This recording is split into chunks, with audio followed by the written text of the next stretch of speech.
क्या मानना है, क्या कहना है? देश का युवा त्रस्त है, देश का छात्र त्रस्त है।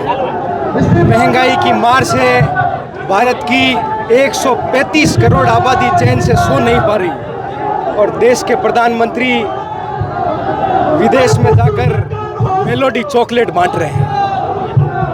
उनकी इस निंदनीय हरकत के खिलाफ, उनके तानाशाही शासन के खिलाफ आज बाड़मेर में हमारे यहाँ के युवा नेता ठाकरा राम जी ने, तोगाराम जी ने एक बड़े प्रदर्शन का आगाज किया।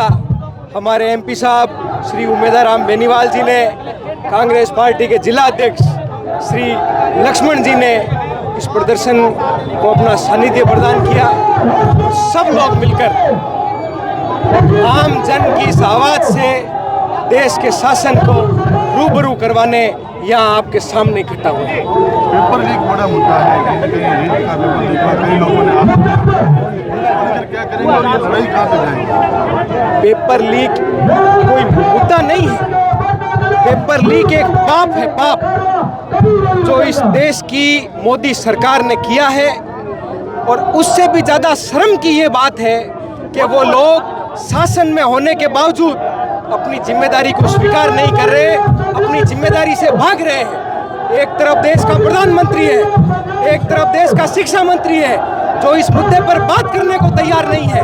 दूसरी तरफ देश का नेता प्रतिपक्ष है जो देश भर में घूम घूम कर छात्रों से संवाद कर कर उनके आत्मविश्वास को मजबूत करने का काम कर रहा है, उनके अंदर जिज्ञासा बनाए रखने का काम कर रहा है। देश के नेता प्रतिपक्ष राहुल गांधी से देश के प्रधानमंत्री को सीखने की जरूरत है। ये बात कांग्रेस का कार्यकर्ता कहता आया है, ये बात आज देश का आम नागरिक कह रहा है। चुनाव से पहले बड़ी बातें की गई थी, एसआईटी करेंगे, पेपर लीक माफिया जो बड़ी मछलियां पड़ रही हैं, लेकिन क्या कहेंगे?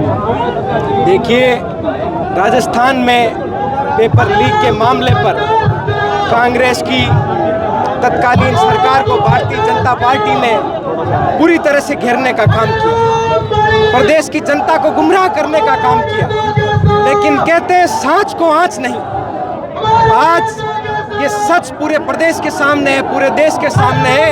इसी राजस्थान प्रदेश के भाजपा के कार्यकर्ता देश के आने वाली नस्ल के खिलाफ ये कुठाराघात करने में शामिल है। ये खुद पुलिस मान चुकी है। बहुत बड़ी महंगाई की मार। देखिए, ये जो नारा था, इस नारा ने किस कदर भारत की जनता को ठगने का काम किया है, ये आपके और हमारे सबके सामने है। इस नारे ने देश की जनता को ठगा और आज देश की जनता सड़क पर खड़ी होकर अपने हक और हुकूक की मांग कर रही है।